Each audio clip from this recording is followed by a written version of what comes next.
There is an energy among Jamaicans, and you can feel it even before anyone says a word. It's warmth, it's spirit, it's the memory of collective struggle, it's the swag, it's the assertiveness, it's the ambition. I think that's the word that describes us, ambition.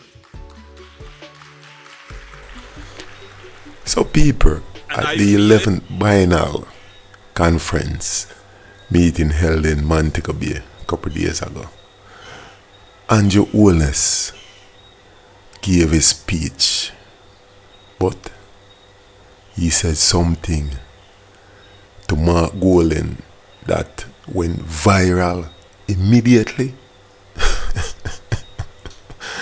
No, they didn't put the camera on Mark Golding same time, but I would have loved to see his face and his reaction. But who remember when Warmington said this about Mark Golding? The leader of opposition, who shall remain there, maintains that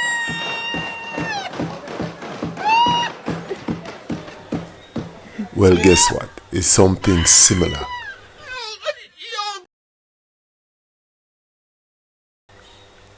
But this one really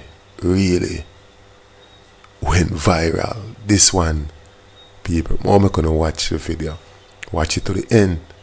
And after that, you can leave thoughts and comments. Watch. My dear friend, Mr. Mark Golding.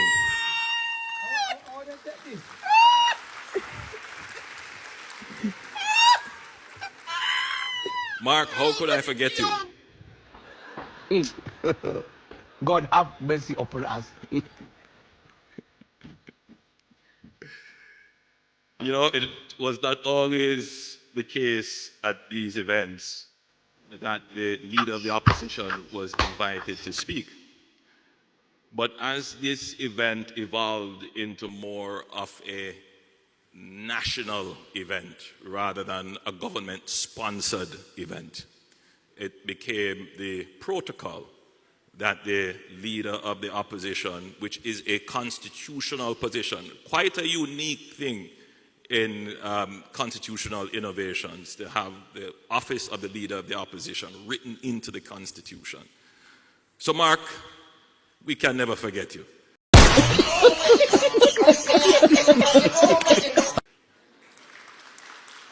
And we're always happy to have you here as leader of the opposition.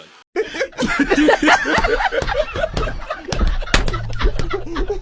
shout the season, man. Shout the season, man.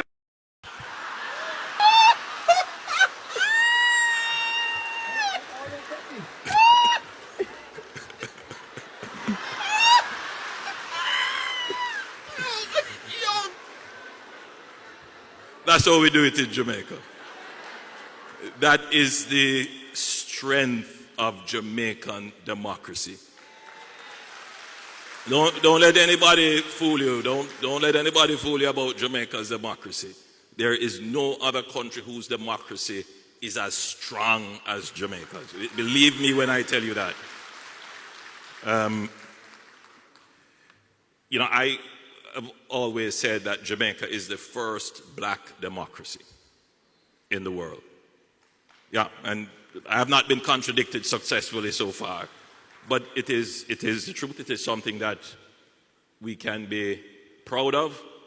And listen, democracy is not a sanitized exercise. It can be brutal.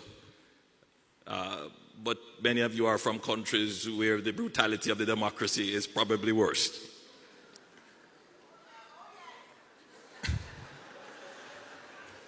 So you well understand that what you read in the papers and on social media, it's just part of the democracy.